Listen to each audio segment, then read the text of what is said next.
আল্লাহর আযাব এবং গজবের কথা কেন বলছি? আমরা আমাদের চোখের সামনে দেখতে পাচ্ছি যে বর্তমান পৃথিবীর সবচেয়ে শক্তিশালী রাষ্ট্র আমেরিকা, যার কাছে ফায়ার সার্ভিস, আগুনকে কন্ট্রোল করার পৃথিবীর সকল উন্নত প্রযুক্তি আছে, এবং এই সকল উন্নত প্রযুক্তির সর্বোচ্চ ব্যবহার, তথা এক জায়গায় আগুন লাগলে যত কর্মী নিয়োগ করা হয়, তো পুরো রাষ্ট্রে আগুন লাগলে যত কর্মী নিয়োগ করা হবে তার সকল কর্মী, সকল ব্যবস্থাপনা এক ছোট্ট আগুন নিভানোর জন্য ব্যয় করা হয়েছে। গত 10-15 দিন অতিক্রম হয়েছে, এখন পর্যন্ত আগুনকে নিয়ন্ত্রণ করা সম্ভব হয়নি, যার মাধ্যমে আল্লাহ সুবহানাহু ওয়া তাআলা প্রমাণ করে দিয়েছেন যে আল্লাহ সুবহানাহু ওয়া তাআলা এখনো তার আযাব এবং তার গজব পাঠাতে সক্ষম। এবং এই কথাই আল্লাহ সুবহানাহু ওয়া তাআলা কোরআন মাজিদে বলেছেন, আফা আমিনা আহলুল কুরা আন ইয়াতিয়াহুম বাসুনা বায়াতান ওয়া হুম নাইমুন। আজকের যুগে মানুষ কি নিরাপদ হয়ে গেল? ঢাকাবাসী, দুবাইবাসী, সিঙ্গাপুরবাসী, আমেরিকা, ইসরায়েলবাসী কি নিজেদেরকে নিরাপদ মনে করে নিল যে অত্যাধুনিক প্রযুক্তির যুগে, যখন জানা যায় কখন বৃষ্টি হবে, যখন জানা যায় কোথায় ঝড় তৈরি হচ্ছে, কত কিলোমিটার বেগে কোন দিক দিয়ে সেই ঝড়টা অতিক্রম করবে, যখন ফায়ার সার্ভিস থেকে শুরু করে সকল দুর্যোগ মোকাবেলা করার মানুষ নিজের কাছে সরঞ্জামাদি অত্যাধুনিক ব্যবস্থাপনা তৈরি করে নিয়েছে, তার দ্বারা কি মানুষ মনে করে নিয়েছে যে আল্লাহর আযাব আর গজব আর আসবে না? এমতো অবস্থায় যে মানুষ রাতে ঘুমন্ত, এমতো অবস্থায় যে মানুষ দুপুরের পর বিশ্রাম করছে, এমতো অবস্থায় যে মানুষ দিনের বেলা খেলাধুলায় মত্ত আছে, এরকম অবস্থায় আল্লাহর আযাব এবং গজব আসবে না, এটা কি মানুষ নিশ্চিত হয়ে গেছে?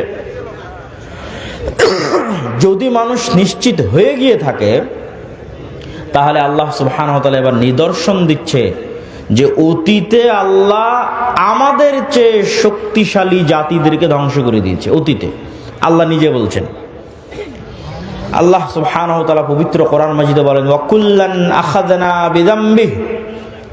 অতীতের আমি যত শহর, নগর, বন্দর ধ্বংস করে দিয়েছি, সবগুলো ধ্বংস করেছি পাপের কারণে। ফামিনহুম মান আখাযাতহুমুস সাইহা। কাউকে ধ্বংস করেছি বিকট আওয়াজে, কাউকে ধ্বংস করেছি প্রচন্ড ঝড় বাতাসে, কাউকে ধ্বংস করেছি ফাখাসাফনা বিহিল আরজ, কাউকে ধ্বংস করেছি মাটিতে ধসিয়ে, কাউকে ধ্বংস করেছি পানিতে ডুবিয়ে। আল্লাহ সুবহানাহু ওয়া তাআলা আরো বলেন যে আমি অতীতে কত শত শহর ও বন্দর ধ্বংস করেছি, যারা অহংকারী হয়ে গেছিল, বাতিরাত মাঈশাতাহা, যাদের উন্নত লাইফস্টাইল, উন্নত জীবনযাপন, উন্নত সভ্যতা তাদেরকে অহংকারী করে তুলেছিল। তো তাদের ওই উন্নত শহর, উন্নত প্রযুক্তি, উন্নত সভ্যতাকে এমনভাবে ধ্বংস করে দিয়েছি যে তাদের ওই বসবাস করার জায়গা আর পরবর্তীতে বসবাসের যোগ্যই থাকেনি। আজকের যদি দুবাইয়ের উদাহরণ নেন, তো আল্লাহ অতীতের এরকম বহু দুবাই ধ্বংস করে দিয়েছে। আজকের যদি লস অ্যাঞ্জেলসের উদাহরণ নেন, তো এরকম বহু লস অ্যাঞ্জেলস আল্লাহ অতীতে ধ্বংস করে দিয়েছে, যেখানে উন্নত লাইফস্টাইল ছিল, যেখানেও একটা ফ্ল্যাট এবং একটা প্লট ক্রয় করার জন্য মানুষ কোটি কোটি টাকা ব্যয় করত। কিন্তু আল্লাহ বলছে আমি কেমনভাবে ধ্বংস করেছি যে আর পরবর্তীতে বসবাসেরই যোগ্য থাকেনি, এইভাবে ধ্বংস করে দিয়েছে। সম্মানিত উপস্থিতি, আল্লাহ সুবহানাহু ওয়া তাআলা কোরআন মাজিদে অতীতে কয়েকটা কওমের ধ্বংসের বিবরণ দিয়েছেন। আমি সংক্ষিপ্তভাবে আপনাদের সামনে তুলে ধরব। নূহ আলাইহিস সালাতু ওয়াস সালামের কওমের ধ্বংসের বিবরণ দিয়েছেন, লূত আলাইহিস সালাতু ওয়াস সালামের কওমের ধ্বংসের বিবরণ দিয়েছেন, আদ জাতির ধ্বংসের বিবরণ দিয়েছেন, সামুদ জাতির ধ্বংসের বিবরণ দিয়েছেন, ফেরাউনের ধ্বংসের বিবরণ দিয়েছেন, কারুনের ধ্বংসের বিবরণ দিয়েছেন। নূহ আলাইহিস সালাতু ওয়াস সালামকে আল্লাহ সুবহানাহু ওয়া তাআলা তার কওমের নিকটে পাঠিয়েছিলেন তাওহীদের দাওয়াত নিয়ে, আর তিনি দাওয়াতি কাজ করেছেন 50 বছর কম 1000 বছর, আলফা সানাহ ইল্লা 50। কোরআনের আয়াত যে 1000 বছর দাওয়াতি কাজ করেছে, 50 বছর কম, 950 বছর। তো যখন এই দাওয়াতি কাজে তার কওম বিরক্ত হয়ে গেছে, তখন তার কওম বলতেছে, ইয়া নূহ, হে নূহ, তুমি অনেক আমাদেরকে ডিস্টার্ব দিয়েছো, ফাতিনা বিমা তাইদুনা। তো এতদিন যে 950 বছর আমাদের ভয় দেখালে যে এটা না করলে আল্লাহর আযাব এবং গজব আসবে, তো আজকে আল্লাহর সে আযাব এবং গজব নিয়ে আসো যদি তুমি সত্যবাদী হও। নাউজুবিল্লাহ।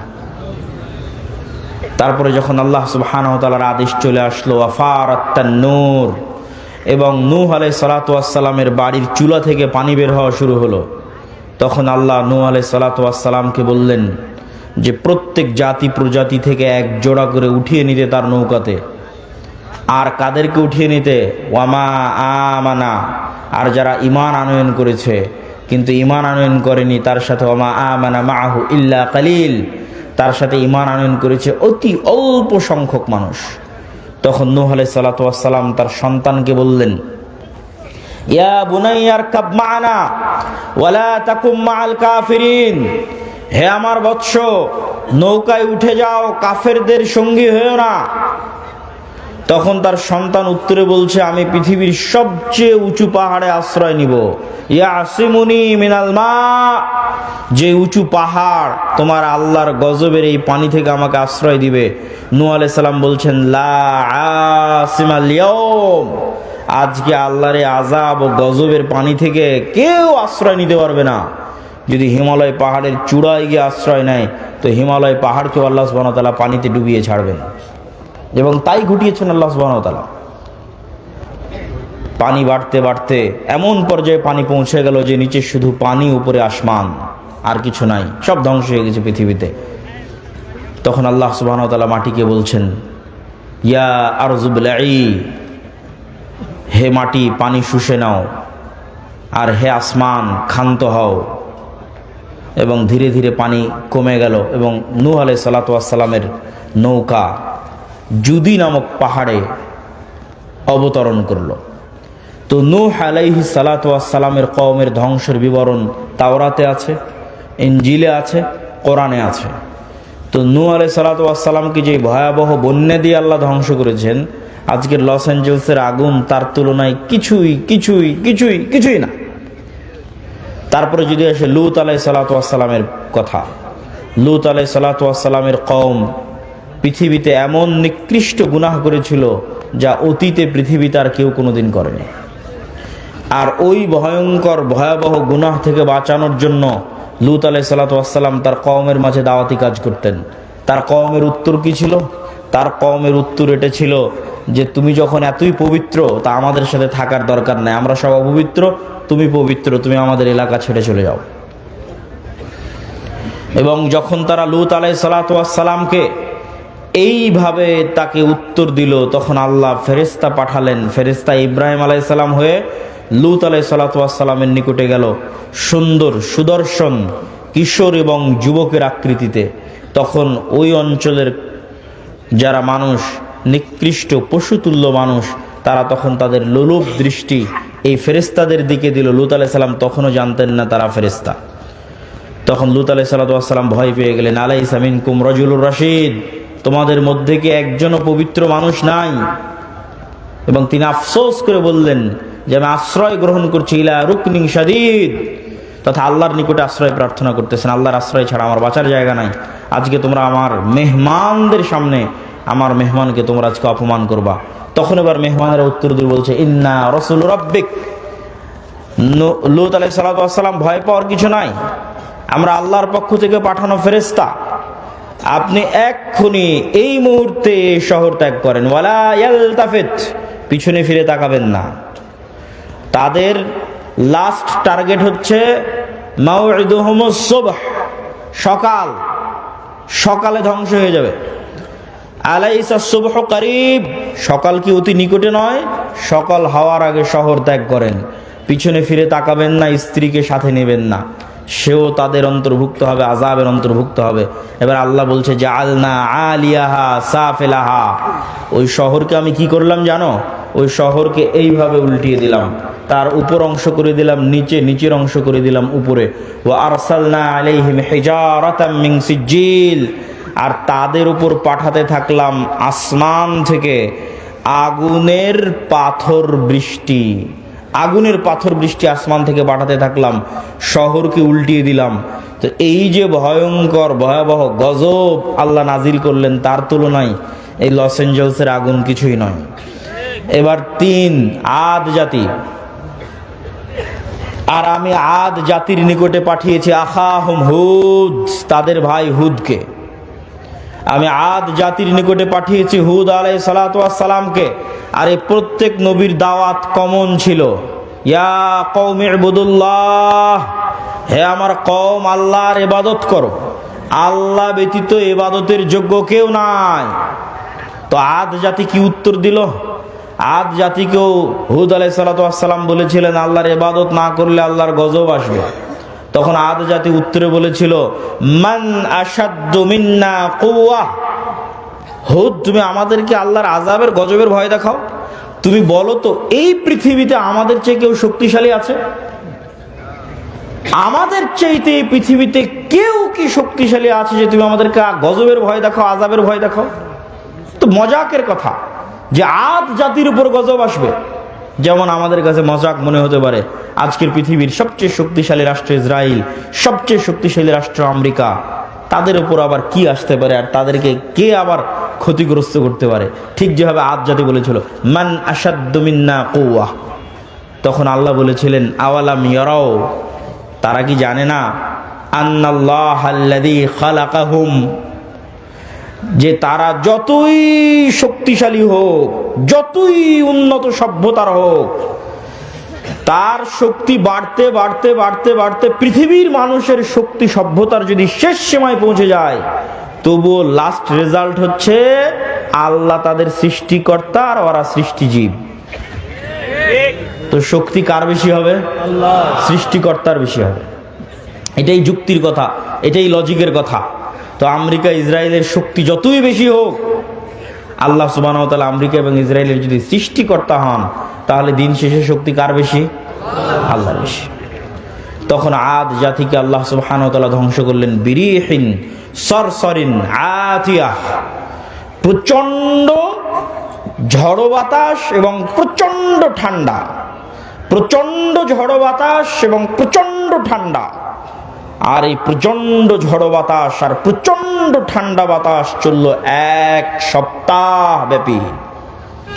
এবং এই 1 সপ্তাহ ব্যাপী প্রচণ্ড ঝড়ো বাতাসে তারা হয়ে গেল গোড়া কাটা খেজুর গাছের ন্যায়। যারা বলেছিল তারা পৃথিবীর সবচেয়ে শক্তিশালী, তৎকালীন যুগের সবচেয়ে উন্নত, সবচেয়ে সভ্য নগরীকে আল্লাহ সুবহানাহু ওয়া তাআলা ধ্বংস করে দিলেন। এবার আসি সামুদ জাতির কথা। সামুদ জাতির নিকটে আল্লাহ পাঠিয়েছিলেন তাদের ভাই সালেহকে।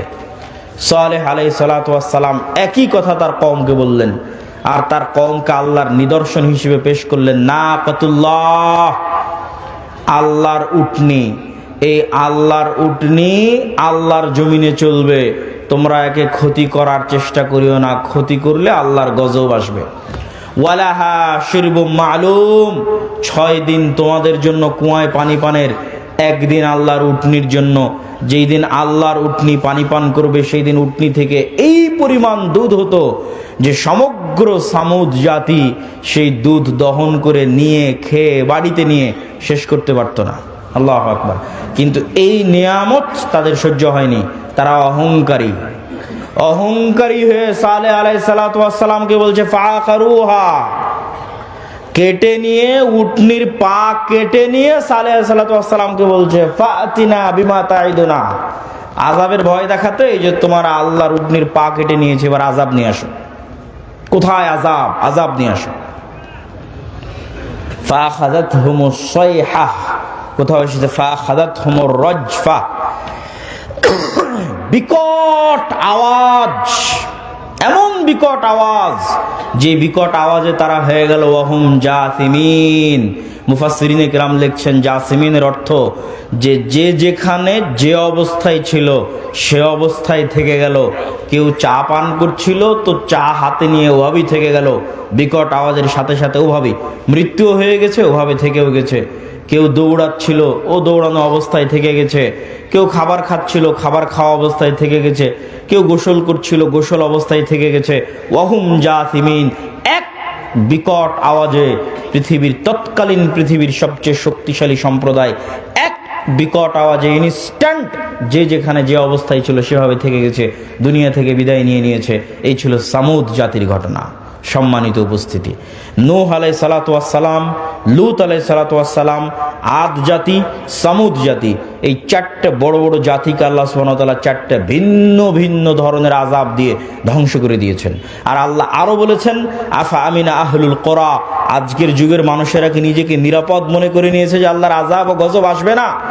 যদি নিরাপদ মনে করে নিয়ে থাকে তাহলে তারা যেন তাদের ভুলকে সংশোধন করে নেয়। আল্লাহর আযাব এবং গজব যে কোনো মুহূর্তে আসতে পারে, যে কোনো সময় আসতে পারে। আর লস এঞ্জেলস ক্যালিফোর্নিয়ায় যে আগুন জ্বলতেছে, এইরকম আগুনে যদি সারা পৃথিবীও জ্বলে যায় তবুও হক হবে। এই জন্য হক হবে যে সারা পৃথিবীর মানুষের চোখের সামনে, সারা পৃথিবীর সকল রাষ্ট্রনেতার সামনে, BBC, CNN, Al Jazeera, TV channel, Facebook, YouTube সব লাইভের সামনে 60,000 নিরস্ত্র নিরীহ মানুষকে গাজায় হত্যা করা হয়েছে। সারা পৃথিবীর সব রাষ্ট্রপ্রধান দেখেছে, সারা পৃথিবীর সব মানুষ দেখেছে। সবার পক্ষে সম্ভব ছিল এই মহা হত্যাযজ্ঞ আটকানোর, কিন্তু তারা এই মহা হত্যাযজ্ঞ আটকাতে যায়নি, আটকানোর চেষ্টা করেনি। তাদেরকে এর জবাব দিতে হবে। এই এক গাজার উপর যে অত্যাচার চালানো হয়েছে, এই অত্যাচারে যদি সমগ্র আমেরিকা, সমগ্র ইউরোপ আর সমগ্র ইসরায়েল জ্বলে পুড়ে যায়, তবু আল্লাহ সুবহানাহু ওয়া তাআলার জন্য এটা হক হবে। এবং আল্লাহ এটা বলেছেন, কোরআনই বলেছেন যে আল্লাহ সুবহানাহু ওয়া তাআলা যখন কোনো শহর ও বন্দর ধ্বংস করেন তখন আল্লাহ অত্যাচার করেন না, বরং তারা অত্যাচারী ছিল তাই ধ্বংস করে দেন।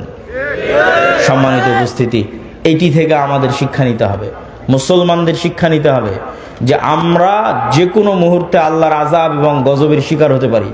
যে অশ্লীলতা, যেই বেহায়াপনায় লূত আলাইহিস সালাতু ওয়াস সালামের কওম ধ্বংস হয়েছিল, ওই বেহায়াপনা, ওই অশ্লীলতাও বাংলাদেশে ঢুকানোর চেষ্টা করতেছে শয়তানের দোসরেরা। এমনও রাজনৈতিক দল বাংলাদেশে আছে যারা তাদের দফার মধ্যে যুক্ত করে দিয়েছে যে তারা রেইনবো নেশন তৈরি করবে, রংধনু জাতি তৈরি করবে। তো নেলসন ম্যান্ডেলা আফ্রিকায় রংধনু জাতি তৈরি করতে গিয়ে এই লূত আলাইহিস সালাতু ওয়াস সালামের কওমের অশ্লীলতাকে প্রমোট দিয়েছিল।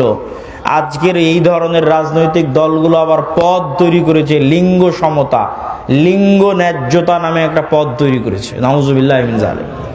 এর প্রত্যেকটার পিছনের উদ্দেশ্য হচ্ছে ইবলিসের যে স্কিম আছে, শয়তানের যে পদক্ষেপ আছে সেটা বাস্তবায়ন করা। তবে হ্যাঁ, তাদের জন্য অনেক বড় ধাক্কা, এই সমস্ত শয়তানের অনুসারীদের জন্য অনেক বড় ধাক্কা যে তাদের আব্বার দেশে তাদের বিরোধী লোক চলে এসেছে। তার মানে তাদের সবগুলোর আব্বা হচ্ছে আমেরিকা। আর আমেরিকার নতুন প্রেসিডেন্ট ডোনাল্ড ট্রাম্পের প্রথম আদেশ যে পৃথিবীতে তৃতীয় লিঙ্গ বলে কিছু নাই, লিঙ্গ দুইটাই, নারী আর পুরুষ। আমেরিকার জন্য ডোনাল্ড ট্রাম্পের প্রথম আদেশ। তো এত ভয়ঙ্কর আদেশ হওয়ার কারণ, এটার প্রেক্ষাপটও আপনাদের জানা থাকা উচিত।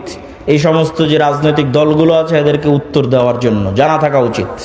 সেটা হচ্ছে ইলন মাস্কের নিজের সন্তান তার বাপকে বলছে, ইলন মাস্কের নিজের সন্তান তার বাপকে বলছে, আমাকে যদি অপারেশন করে ছেলে থেকে মেয়েতে রূপান্তর না করা হয় আমি আত্মহত্যা করব। নাউজুবিল্লাহি মিন যালিক। ইলন মাস্ক ছেলের জীবন বাঁচাতে অপারেশনের অনুমতি দেয় আর দুনিয়ার মানুষকে বলে যে আমার ছেলে মারা গেছে, এবং তখন থেকে সিদ্ধান্ত নেয় যে এই শয়তানের এজেন্ডা আমেরিকায় উৎখাত করে ছাড়বে সে। এই যে ক্ষোভ, তার যে কষ্ট, যে সন্তান বাপের সামনে যদি এই ধরনের কথা বলে বাপের কি রকমের কষ্ট হতে পারে, এটার নাম দিয়েছে Elon Musk virus, woke virus. ওই রাগে ওই ক্ষোভে টুইটার ক্রয় করে নেয়, আর ওই রাগে ওই ক্ষোভে রাজনীতিতে যোগ দেয় এবং ডোনাল্ড ট্রাম্পের সাথে যুক্ত হয়। এই জন্য ডোনাল্ড ট্রাম্প ক্ষমতায় এসে প্রথম অধ্যাদেশ জারি করেছে, কোনো তৃতীয় লিঙ্গ বলে কিছু নাই, হয় নারী আর পুরুষ, আর বাইরে আর কিছু নাই, কোনো ট্রান্সজেন্ডার নাই, কিচ্ছু নাই। এখান থেকে আমাদের শিক্ষা নেওয়ার আছে যে আমাদের দেশে যারা অতি সেকুলার হয়ে, অতি উদার হয়ে মুসলিম দেশে রাজনীতি করবে, অথচ রেইনবো ন্যাশনের নামে রাজনীতি করবে, লিঙ্গ সমতার নামে পদ তৈরি করে রাজনীতি করবে, এদের রাজনীতি করার অধিকার বাংলাদেশে নাই। আমি ওই দলকে নাম না নিয়ে উদাত্ত আহ্বান জানাবো যে বাংলাদেশের মানুষের মনোভাব, বাংলাদেশের মানুষের সামাজিক মূল্যবোধ বোঝার চেষ্টা করতে হবে। আল্লাহর চেয়ে শক্তিশালী কেউ নয়। আদ সামুদ জাতি ধ্বংস হয়ে গেছে, নূহ আলাইহিসসালাতু ওয়াসসালামের কওম, লূত আলাইহিসসালাতু ওয়াসসালামের কওম ধ্বংস হয়ে গেছে। অশ্লীলতা ছড়াতে চাইলে ধ্বংস হয়ে যেতে হবে। বক্তব্যের দ্বিতীয় অংশ, বক্তব্যের প্রথম অংশ শেষ, বক্তব্যের দ্বিতীয় অংশ, ইসলামী রাষ্ট্র। ইসলামী রাষ্ট্র প্রতিষ্ঠা করার বিষয়টা এখন বাংলাদেশে অন্যতম একটি আলোচিত ইস্যু। কেউ কেউ মনে করতেছে তারা ভোটের মাধ্যমে, রাজনীতি করে, গণতন্ত্রের মাধ্যমে ইসলামী রাষ্ট্র প্রতিষ্ঠা করবে। অথচ আমরা কোরআন এবং হাদিস পড়ে বুঝতেছি যে আপনি ততক্ষণ পর্যন্ত মুমিন হতে পারবেন না যতক্ষণ না আপনি তাগুতের কাফের না হবেন। আপনি ততক্ষণ মুমিন হতে পারবেন না যতক্ষণ না আপনি নিজেকে কাফের বলে ঘোষণা করবেন যে আমি তাগুতের কাফের। কে ঘোষণা করেছিল? ইব্রাহিম আলাইহিস সালাম ঘোষণা করেছিল, কাফারনা বিকুম, তোমাদের কাফের, তোমাদের মূর্তির কাফের। ইব্রাহিম আলাইহিসসালাতু ওয়াসসালাম ঘোষণা করেছিলেন তোমাদের কাফের, তোমাদের মূর্তির কাফের, এবং তিনি তার জাতির শিরক থেকে নিজেকে মুক্ত ঘোষণা করেছিলেন। এই জন্য আল্লাহ কোরআনে বলেছেন, আমাই ইয়াকফুর বিত্তাগুত, আগে তাগুতকে অস্বীকার করতে হবে, কাফের হতে হবে, ওয়ুমিন বিল্লাহ, তারপরে আল্লাহর উপর ঈমান আনবেন।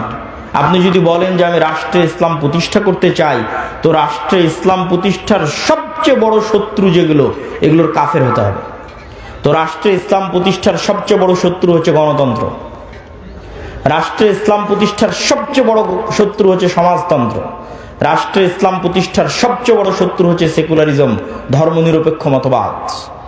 মানুষ বলে গত 16 বছর অমুক এটা করেছে, গত 16 বছর অমুক এটা করেছে। এইটা কেন কেউ বলে না গত 16 বছর কি দেশ ইসলামী আইন অনুযায়ী চলতো? কথা বলেন, ইসলামী আইন অনুযায়ী চলতো?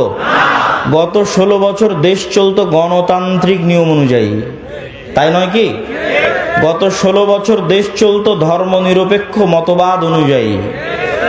তাহলে গত 16 বছরে আয়নাঘর কোনো ব্যক্তি তৈরি করেনি, গণতন্ত্র নিজে তৈরি করেছে। গত 16 বছর হাজারো লক্ষ মানুষকে গুম কোনো ব্যক্তি করেনি, ধর্মনিরপেক্ষ মতবাদ নিজে খুন এবং গুম করেছে। কিন্তু এইটা মুসলমানদের বুঝতে দেওয়া হয় না। মুসলমানদের সামনে একটা মূলা ঝুলিয়ে দেওয়া হয়, যখনই সিস্টেম কাজ করে না তখন ওই সিস্টেমের যে প্রধান থাকে ওর উপর রাগ উঠিয়ে দেওয়া হয়, তারপরে প্রধান যখন সরে যায় রাগ শেষ, সিস্টেম তো ওটাই আছে। আপনাকে বুঝতে হবে যে গুণ, খুম, আয়নাঘর সিস্টেম তৈরি করেছে, গণতান্ত্রিক সিস্টেম তৈরি করেছে, সেকুলার সিস্টেম তৈরি করেছে। এই সিস্টেম যদি থাকে জুলুম থাকবে, এই সিস্টেম যদি থাকে অন্যায় অবিচার থাকবেই থাকবে। ব্যক্তির সাথে অন্যায় অবিচার সম্পৃক্ত নয়, সিস্টেমের সাথে অন্যায় অবিচার সম্পৃক্ত। আমরা শুধু নামে স্বাধীন হয়েছি, কিন্তু নিয়ম কানুন, শিক্ষা ব্যবস্থা, আইন, আদালত সবকিছু ব্রিটিশদের রেখে যাওয়া। ওই সিস্টেমেই চলতেছে। ব্রিটিশ আর্মিতে যে আইন ছিল ওই আইন পাকিস্তান আর্মিতে, পাকিস্তান আর্মিতে ওই আইন ইন্ডিয়ান আর্মিতে, ইন্ডিয়ান আর্মির আইন পাকিস্তান আর্মিতে, পাকিস্তান আর্মির আইন বাংলাদেশ আর্মিতে, সব জায়গায় ব্রিটিশ আইন চলতেছে। সম্মানিত উপস্থিতি, তাহলে আপনি যতক্ষণ ওই সিস্টেমের কাফের না হবেন ততক্ষণ আপনি ইসলামকে রাষ্ট্র ক্ষমতায় প্রতিষ্ঠা করবেন, এটা অলীক স্বপ্ন, এটা অলীক কল্পনা যে সেকুলারিজমের মধ্যে দিয়ে ইসলাম রাষ্ট্র ক্ষমতায় প্রতিষ্ঠিত হবে। বিকৃত ইসলাম প্রতিষ্ঠিত হতে পারে, কম্প্রোমাইজড ইসলাম প্রতিষ্ঠিত হতে পারে, অবিকৃত শক্তিশালী ইসলাম কখনো এই সমস্ত তন্ত্রমন্ত্র দিয়ে প্রতিষ্ঠিত হবে না, যে তন্ত্রমন্ত্রকে তৈরি করা হয়েছে ইসলাম যেন রাষ্ট্র ক্ষমতায় যেতে না পারে তার জন্য। 2 নাম্বার, রাষ্ট্র ক্ষমতা ইসলাম প্রতিষ্ঠা করার কি আমরা মুসলমানেরা যোগ্য? এইটার উত্তর আপনাকে দিতে হবে। ইসলামের রাষ্ট্র ক্ষমতার ব্র্যান্ডিং হচ্ছে ন্যায় বিচার এবং সত্যবাদিতা। এটা হচ্ছে রাষ্ট্র ক্ষমতায় ইসলামের ব্র্যান্ডিং। মোহাম্মদ বিন কাসেম যখন সিন্ধুতে অভিযান করে, তারেক বিন জিয়াদ যখন স্পেনে অভিযান করে, ইতিহাস ঘেটে দেখেন যে সিন্ধুতে অভিযান করেছে ইসলাম প্রচারের জন্য না অন্যায় দূর করার জন্য? স্পেনে অভিযান করেছে, সিন্ধুতে অভিযান করেছে ইসলাম প্রচারের জন্য না অন্যায় দূর করার জন্য? ইতিহাস ঘেটে দেখবেন যে প্রত্যেকটা আক্রমণাত্মক যুদ্ধ হয়েছে ওই অঞ্চলের অত্যাচারিত মাজলুম মানুষকে মুক্তি দিয়ে তাদের মধ্যে ন্যায় প্রতিষ্ঠা করার জন্য। এমনকি বাংলাদেশে ইখতিয়ার উদ্দিন মোহাম্মদ বিন বখতিয়ার খিলজি থেকে শুরু করে শাহজালাল থেকে শুরু করে যারাই বাংলাদেশে অভিযান পরিচালনা করেছে তাদের প্রত্যেকের উদ্দেশ্য ছিল বাংলাদেশের মানুষকে জুলম থেকে মুক্তি দেওয়া। এই একই কথা রাসূলুল্লাহ সাল্লাল্লাহু আলাইহি ওয়াসাল্লাম ঈসা আলাইহিস সালাতু ওয়াস সালামের ক্ষেত্রে বলে গেছেন যে ঈসা আলাইহিস সালাম যখন রাষ্ট্রনেতা হবেন তখন হাকামান মুকসিতা, সারা পৃথিবীতে ন্যায় বিচার প্রতিষ্ঠা করবেন। এটা হচ্ছে ইসলামের ব্র্যান্ডিং, যে ইসলাম রাষ্ট্র ক্ষমতায় গেলে ন্যায় বিচার প্রতিষ্ঠা হবে। তাহলে প্রশ্ন হচ্ছে, মুসলমান যদি নিজে ন্যায়পরায়ণ না হয় কিভাবে সে রাষ্ট্র ক্ষমতায় ন্যায় বিচার প্রতিষ্ঠা করবে? আপনাকে আমি আরো উদাহরণ দিয়ে বুঝাই, এখানে আপনারা উপস্থিত আছেন, উদাহরণগুলো বুঝবেন। বাবা মারা গেছে, বোন বাবার সম্পত্তিতে যা সম্পদ পাবে আপনি ন্যায়ের সাথে সেটি বুঝিয়ে দিয়েছেন কিনা? প্রশ্ন। আপনি আপনার আশেপাশের পাড়া প্রতিবেশী সবার দিকে তাকিয়ে দেখেন যে সে ন্যায়ের সাথে বুঝিয়ে দিয়েছে কিনা। একদল পাবেন দেয়নি, একদল পাবেন যদি দিয়ে থাকে তো দামি জমিটা নিজের কাছে রেখেছে, বিলের জমিটা বোনকে দিয়েছে। তাহলে এই যে ব্যক্তি যে সামান্য তার পরিবারে তার বোনের উপর ন্যায় প্রতিষ্ঠা করতে পারলো না, ওই ব্যক্তিকে যদি রাষ্ট্র ক্ষমতা দেওয়া হয় তাহলে গত 16 বছর যা দুর্নীতি হয়েছে তার চেয়ে বেশি দুর্নীতি করবে। গত 16 বছর যা জুলম হয়েছে তার চেয়ে বেশি জুলম করবে। ওকে দিয়ে কখনো রাষ্ট্র ক্ষমতা ইসলাম প্রতিষ্ঠিত হবে না, কেননা রাষ্ট্র ক্ষমতা ইসলাম মানে ন্যায় বিচার প্রতিষ্ঠা হওয়া। তো সে তো দুর্নীতিগ্রস্ত, সে কিভাবে ন্যায় বিচার প্রতিষ্ঠা করবে? আপনি সমাজে তাকিয়ে দেখেন যে প্রত্যেকটা সেক্টরে সেক্টরে, এলাকায় এলাকায়, সমাজে সমাজে যৌতুকের ভিত্তিতে বিবাহ হচ্ছে। যৌতুকের ভিত্তিতে বিবাহ অন্যায়, মানুষের প্রতি অন্যায়। আমি এখন ন্যায় এবং অন্যায় বলতে সালাত সিয়ামের অন্যায় বুঝাচ্ছি না, এক মানুষের সাথে আর এক মানুষের প্রতি অন্যায়। তো যে যৌতুকের ভিত্তিতে যেই পরিবার বিবাহ করছে, যৌতুকের ভিত্তিতে যেই বিবাহে পুরো এলাকা, পুরো গ্রাম, কাজী, আলেম, হুজুর, হাজি সব অংশগ্রহণ করতেছে, এই আলেম, এই কাজী, এই হুজুর আর এই বিবাহকারী পাত্র আর এই বিবাহকারী ছেলে পক্ষ, এদেরকে রাষ্ট্র ক্ষমতায় দেওয়া হলে এরা গত 16 বছরের চেয়ে বড় দুর্নীতিবাজ হবে। কেন? ও সামান্য একটা মেয়ের প্রতি ন্যায় করতে পারছে না, সামান্য তার স্ত্রীর প্রতি ন্যায় করতে পারছে না, তাহলে এটা কেমনে সম্ভব যে সে রাষ্ট্র ক্ষমতায় বসে 16 কোটি 18 কোটি মানুষের প্রতি ন্যায় করবে? অসম্ভব। তো এই জন্য যদি মুসলমানেরা বলে যে আমাদের রাষ্ট্র ক্ষমতা দরকার, তাহলে মুসলমানদেরকে আগে উন্নত পার্সোনালিটি, উন্নত ব্যক্তিত্ব এবং ন্যায় পরায়ণ যে ব্যক্তিত্ব যা নবীদের ছিল, যা রাসূলদের ছিল, সেই ন্যায় পরায়ণ ব্যক্তিত্ব অর্জন করতে হবে, ন্যায় বিচার প্রতিষ্ঠা করার সক্ষমতা অর্জন করতে হবে। আপনি ইসলামী দলে যান, সংগঠনে যান, মসজিদে যান, মাদ্রাসায় যান, যত বিভেদ বিভক্তি আছে সেখানে যান, প্রত্যেকটা জায়গায় দেখবেন অন্যায় জড়িত। ইসলামী দলের আমির ওই কর্মীকে পদ দিয়েছে যে বেশি চামচামি করে, আর যে রাত দিন পরিশ্রম করেছে ওকে বের করে দিয়েছে। তাহলে সে তার দলে ন্যায় প্রতিষ্ঠা করতে পারেনি, ও রাষ্ট্রে কিভাবে ন্যায় প্রতিষ্ঠা করবে? জালেম। জুলম কখনো ইসলামী রাষ্ট্রের মানদণ্ড হতে পারে না, ন্যায় ইসলামী রাষ্ট্রের মানদণ্ড। আর সত্যবাদিতা, আপনি মুসলমানদের কাছে যান, ইউরোপ এবং আমেরিকায় বসবাসরত মুসলমান, অধিকাংশ মুসলমান তাদের কাফের রাষ্ট্রের কাছে, খ্রিস্টান রাষ্ট্রের কাছে মিথ্যা বলে অতিরিক্ত টাকা নিচ্ছে। মুসলমান মিথ্যা বলছে, সে নামাজ পড়ে, বলছে আমি কালেমা পড়ি, আশহাদু আল্লা ইলাহা ইল্লাল্লাহ বলে, আশহাদু আন্না মুহাম্মাদার রাসূলুল্লাহ বলে, কিন্তু সেই মুসলমান মিথ্যা বলছে আর এক কাফেরের কাছে একটু টাকা বেশি নেওয়ার জন্য। পুরো জীবনটা মিথ্যার উপর পার করে দিচ্ছে। আপনাদের এই নরসিংদী, নারায়ণগঞ্জ, রূপগঞ্জ অঞ্চলেও যেহেতু কিছুদিন থেকে থাকা হচ্ছে, সেহেতু দেখতেছি নির্বাচনের সময় মানুষ 2 এমপি পদপ্রার্থীর থেকে টাকা নিয়ে বলেছে তাকে ভোট দিবে। তার মানে সে মিথ্যুক। তাহলে একজন মিথ্যুক মানুষ কিভাবে নেতা হবে? একজন মিথ্যুক মানুষ কিভাবে দেশ ও জাতির দায়িত্ব নিবে? তো অসম্ভব। আজকের যুগের মুসলমানদের ব্যক্তিত্ব মক্কার কাফের মুশরিকদের ব্যক্তিত্বের চাইতে নিম্নমানের। কিভাবে? এখনই আলোচনা শুনলেন আবু তালেব কাফের, আবু তালেব মুশরিক, কিন্তু একটা প্রমাণ দেখান দেখি যে আবু তালেব কোনোদিন মিথ্যা বলেছে? আবু তালেব কোনোদিন তার মুখের ওয়াদা রক্ষা করেনি। মুখের কথা রক্ষা করতে গিয়ে 3 বছর, মুখের কথা রক্ষা করতে গিয়ে 3 বছর ভাতিজার সাথে না খেয়ে জীবন পার করেছে। তার নাম আবু তালেব।